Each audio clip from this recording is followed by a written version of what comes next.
Well, good evening, everybody. Hello. We're starting the week off. We're going to cover the Emmys from last night. Yes. Big news on Miss RuPaul. Why are you so bright, Miss RuPaul? Well, I'm so bright because I've won more Emmys than anyone. And speaking of bright, why are you so bright, Miss Al? This is called a beautiful South Beach glow. That's what we're calling it. That's what we're calling it. We call it white people sunburn. Well, I don't know what you Latina people do in South Beach and Miami-Dade County, but we call it South Beach. Lovely town. South Beach Rouge. Well, we're getting the week started. Lots of news. Welcome to Queer News Tonight, the world's first and only LGBTQ plus daily evening news. It's time to queer up the news. It's 8 p.m. Monday, September 20th, 2021, and we are literally out of the closet and into the headlines. So many of your important stories we are going to tell this evening on Queer News Tonight.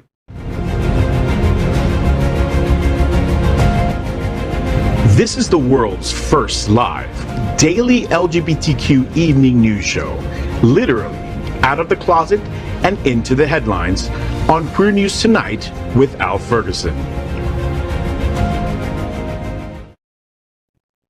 Hello and thank you for joining Queer News Tonight. This is the world's first and only unedited live LGBTQ plus evening news show. Whatever happens, you will see it. Queer News Tonight is supported by viewers like you. We are part of the Happening Out Television Network, Hotspots Magazine, and WMEG Events. Hotspots is celebrating 36 years of the LGBTQ plus experience. Merged, we bring you the best of LGBTQ plus news, entertainment, and support of our community.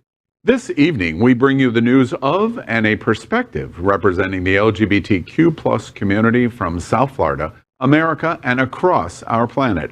I'm your anchor at Queer News Tonight, Al Ferguson. Let's welcome first anchor Faye What?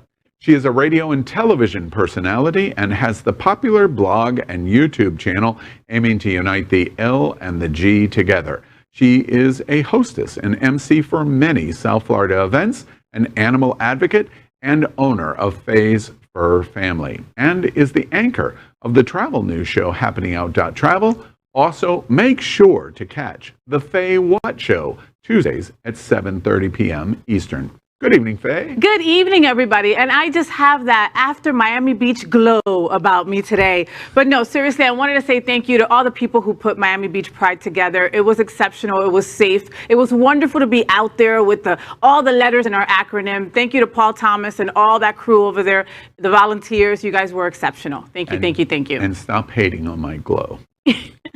You read, Al. You really read. It looks like the last time I beat you up. All right.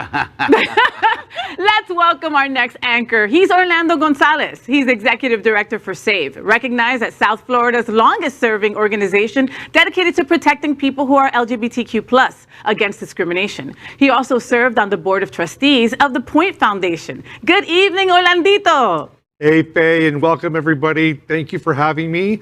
So let's welcome anchor Tarek Turjuman. He's host of Tonight with Tarek for Villain Theater, the only place for alternative comedy in Miami, and a member of the Haas of Yas, Villain Theater's queer performance art collective, and Florida's only all LGBTQI plus improv comedy show. He's a queer Guatemalan-born Palestinian comedian living in Miami. Good evening, Tarek. Good evening, Orlando. And yes, right. Let's please welcome Rae Marie. Rae is the organizer of Come As You Are in honor of her daughter, Johnny Nicole Vidal. The event is a fundraiser geared toward bringing awareness to suicide prevention and mental health issues. Her goal is to raise awareness, save lives, erase the stigma attached to mental health issues, substance abuse issues, and suicide. Let's welcome Rae Marie. Hello, everybody. We are the reporters for Queer News Tonight, and this evening we begin with the queer headlines. The LGBTQ+ community in South Florida and across America is diverse. Our community across the world is vast.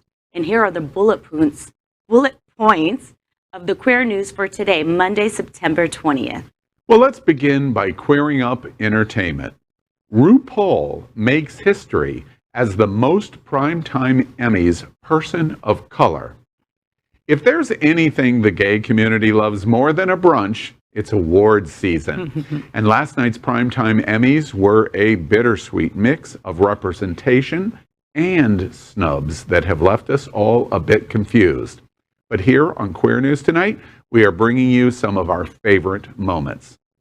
Extending its reign, RuPaul's Drag Race has packed up an outstanding competition program at 2021 Emmy Awards. The news means that RuPaul Charles, who is credited as executive producer, now holds the record for the person of color with the most Primetime Emmy Awards in history. Let's pause on that a moment. The Emmys are receiving much criticism as RuPaul and I Will Destroy You writer, star, and director Makaya Cole were the only two people of color to bring home awards last night.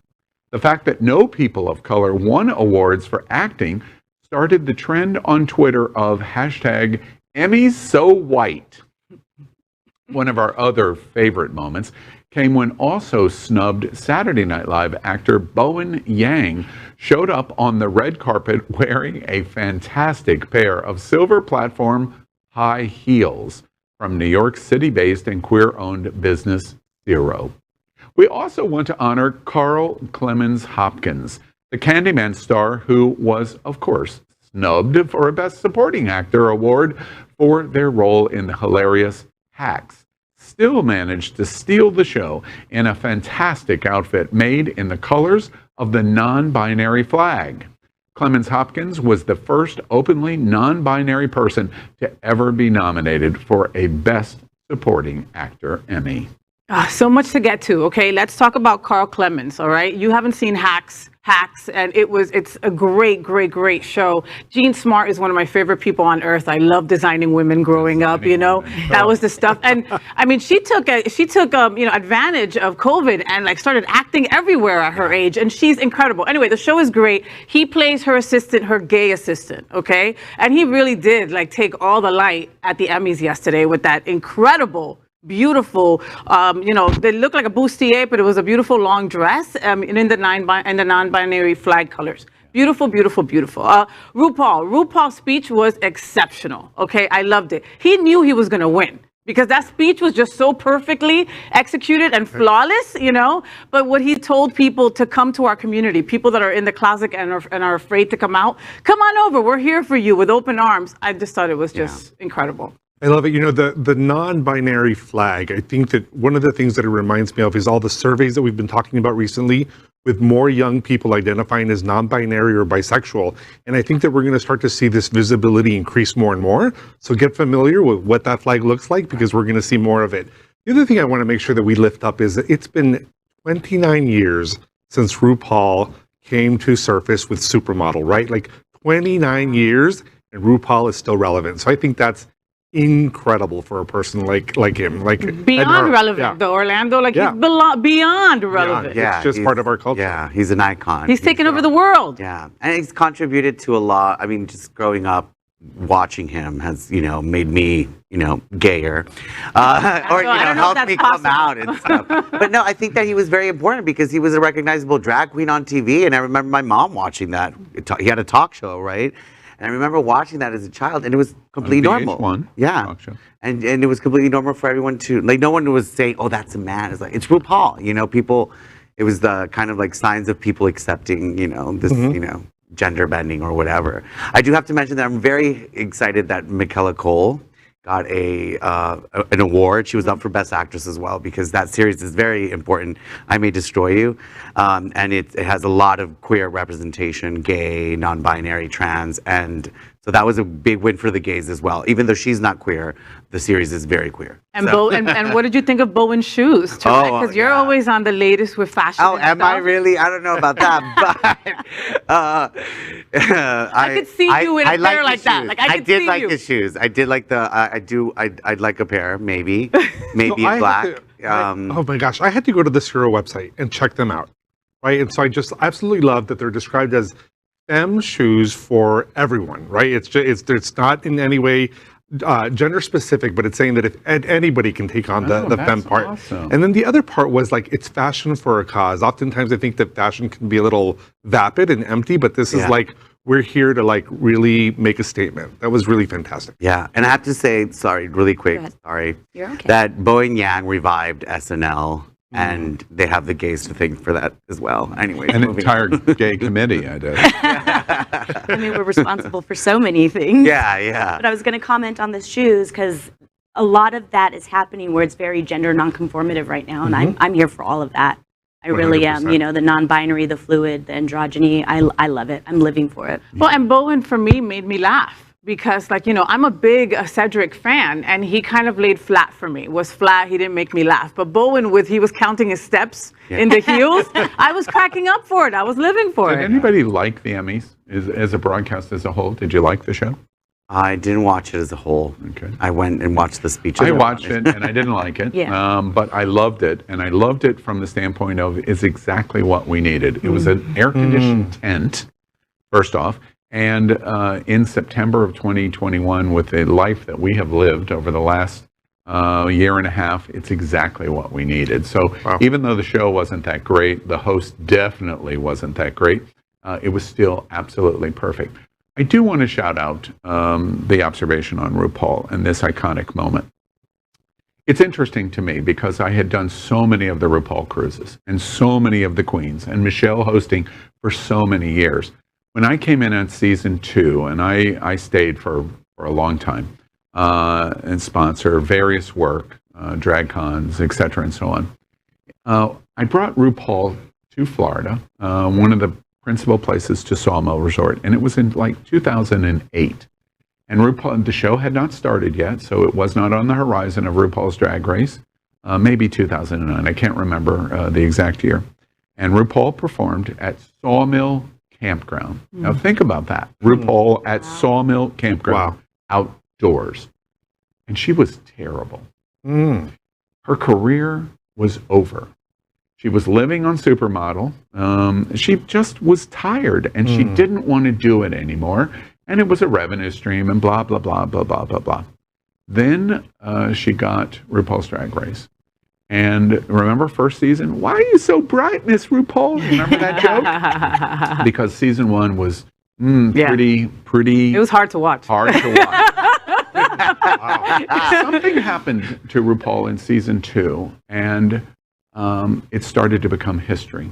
And of course, she has her gal pal. Do not, for a second, not credit Michelle Visage every step of the way. Sure. Michelle 100%. Visage absolutely was a spine.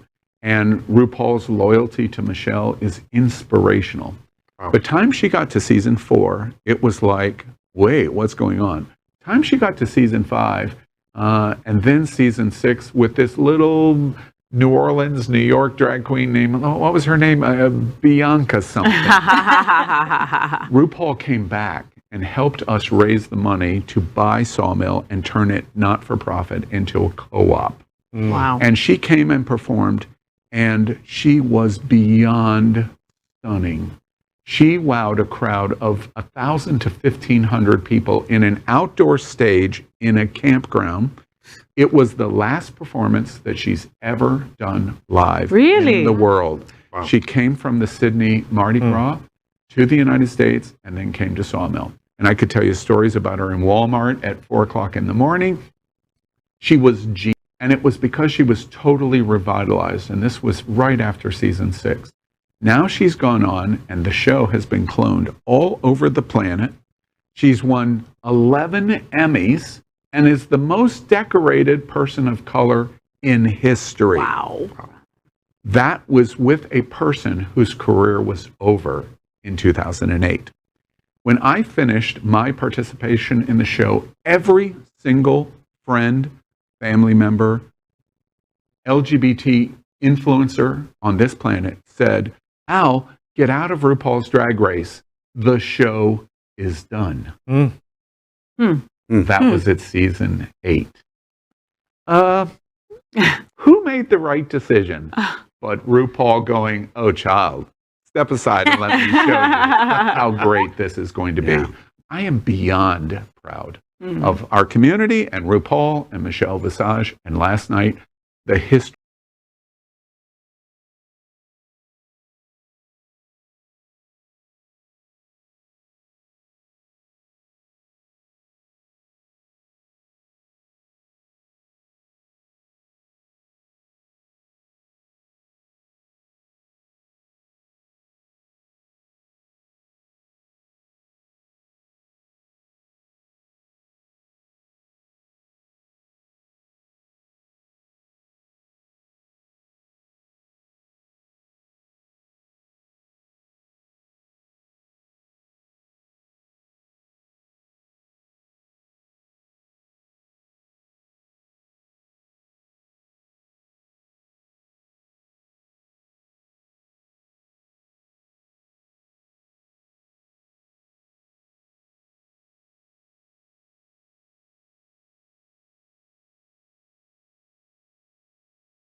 News Tonight. Thank you.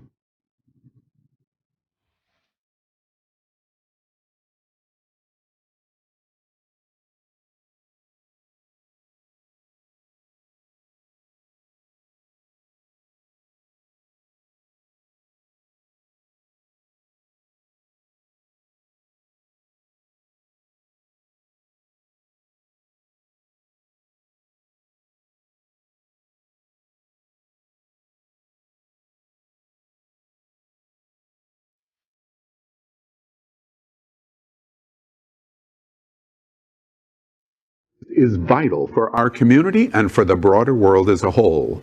We have enough enemies at Fox News. Tucker, Sean, and Laura are loud. We need passionate allies. Happening Out television network, Queer News Tonight, and It's Happening Out are literally out of the closet and into the headlines. Our community needs your support. Like this broadcast and subscribe now to ensure the growth of